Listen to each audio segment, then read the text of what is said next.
Morning to all of you. Previously we have seen the Bethes notation, types of nuclear reaction, in that elastic scattering, inelastic scattering, photonuclear reactions, radiative capture and other types of nuclear reactions. Today we are going to see the conservations in nuclear reactions. There are three types of conservations in nuclear reactions. Conservation of nuclear charges. Conservation of nuclear charges means the conservation of number of protons, number of neutrons, and hence the total is mass number. Second type of conservation in nuclear reaction is conservation of momentum, and there are two types, linear as well as angular momentum.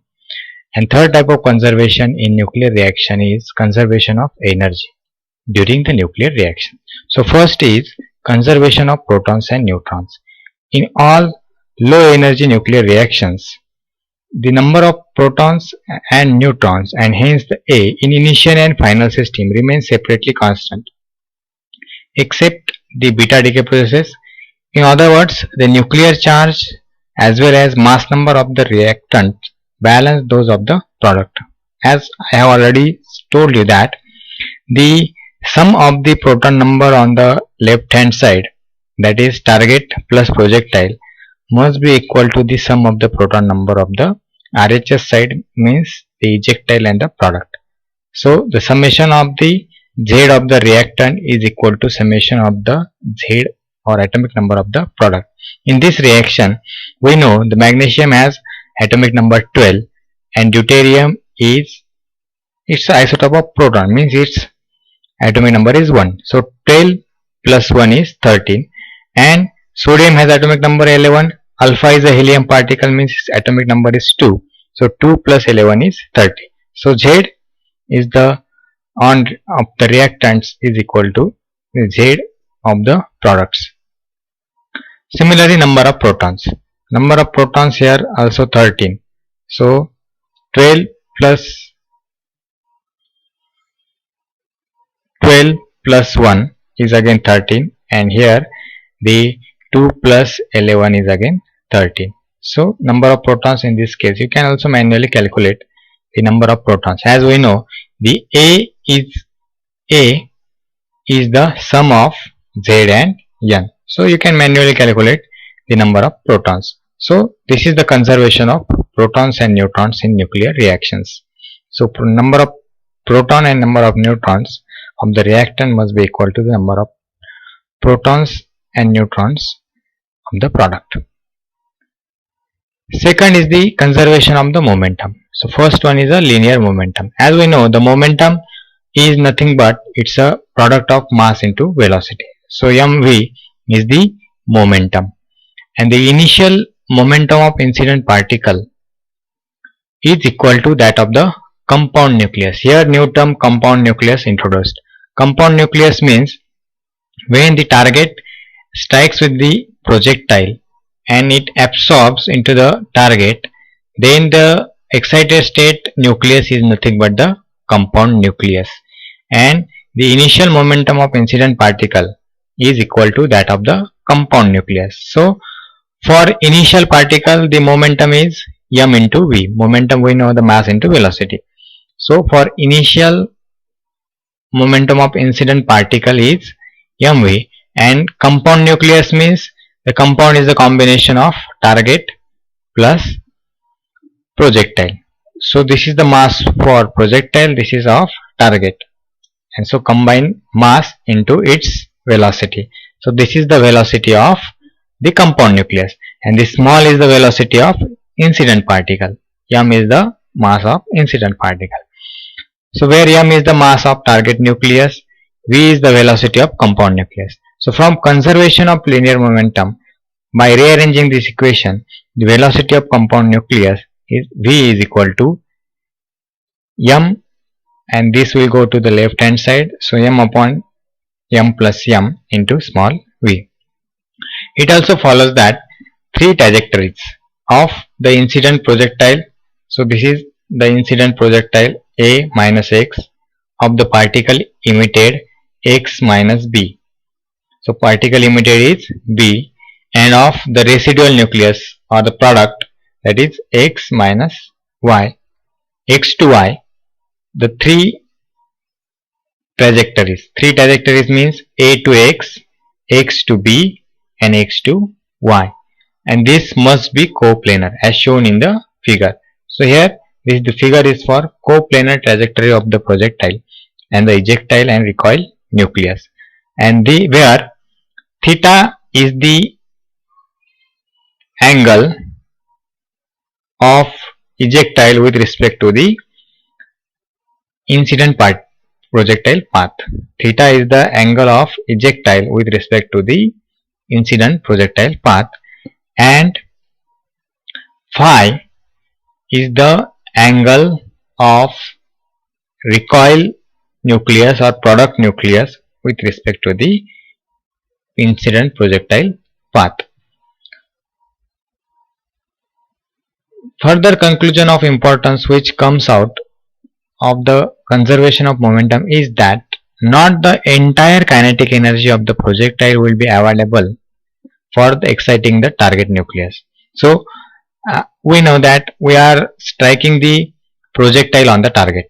We are striking the projectile on the target, and not the entire kinetic energy of the projectile would be available for exciting the target nucleus leading to the nuclear reactions. But only fraction of this is available for exciting the target nucleus which leads to the nuclear reaction. This is considered as, since compound nucleus means x plus a, right, has been set in motion with velocity v. So its kinetic energy is given as, kinetic energy of the compound nucleus is given by, as we know, the kinetic energy is nothing but 1/2 mv square. So in case of compound nucleus, the m is the mass of target plus projectile. M is the mass of target plus, for compound nucleus the mass is the sum of these two, and 1/2 mv square. So the kinetic energy for the compound nucleus is 1/2 mv square. M here, m plus capital M. Substituting the value of v from above equation. Substituting the value of v, this v, from above equation. Above which equation? So this equation. From this equation we can get the value of v, and by substituting the value of v you will get the kinetic energy of the compound nucleus as m upon m plus m into Ta.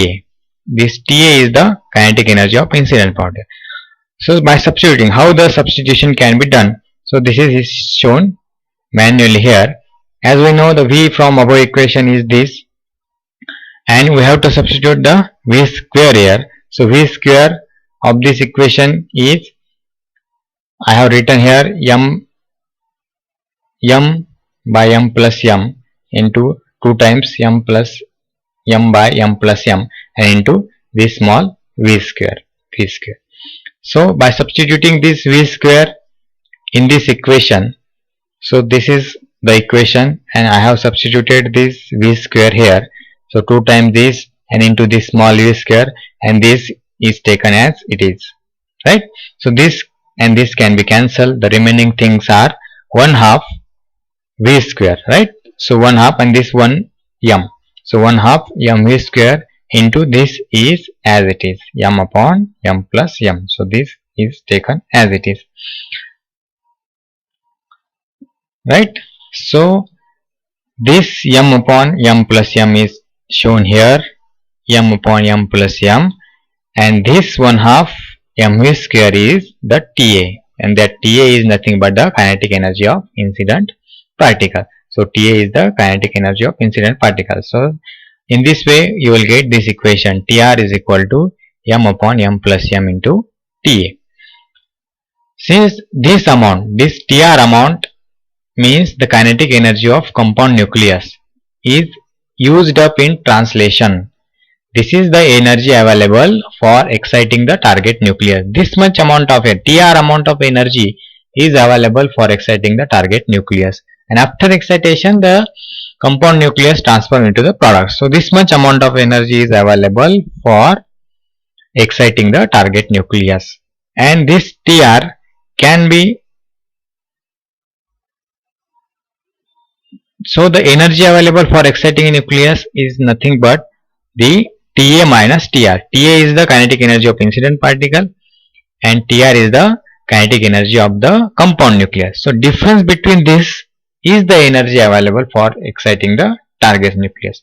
Difference between this is the energy available for the target nucleus, and the difference can be calculated as, we know Ta is 1/2 m square and this Tr is this. So substituting the value of Tr here from the above, you will get m upon m plus m Ta. How the substitution can be done? So this is again shown here, Ta minus Tr. So substituting the value of Tr, the Tr value we have seen from previous, that m upon m plus m into Ta, and here the above equation is solved. Ta is taken as common term and remaining is 1 minus m upon m plus m, that is equal to Ta, and by taking the cross multiplication, m plus capital M minus m upon m plus small m. So this is same terms can be cancelled, remaining is this. So this is the m upon m plus m Ta, and this much amount of energy is available for exciting the target nucleus, and this term is also referred as the kinetic energy of the projectile and the target on the center mass of the system. So this is also referred as the kinetic energy of projectile and target on center of mass system. So this is all about the linear momentum, and the second one is the angular momentum.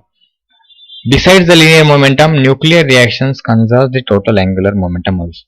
If orbital angular momentum of projectile particle is s and its spin is s, then total angular momentum must be the I equal to L plus minus s, which together with the total angular momentum I prime of target nucleus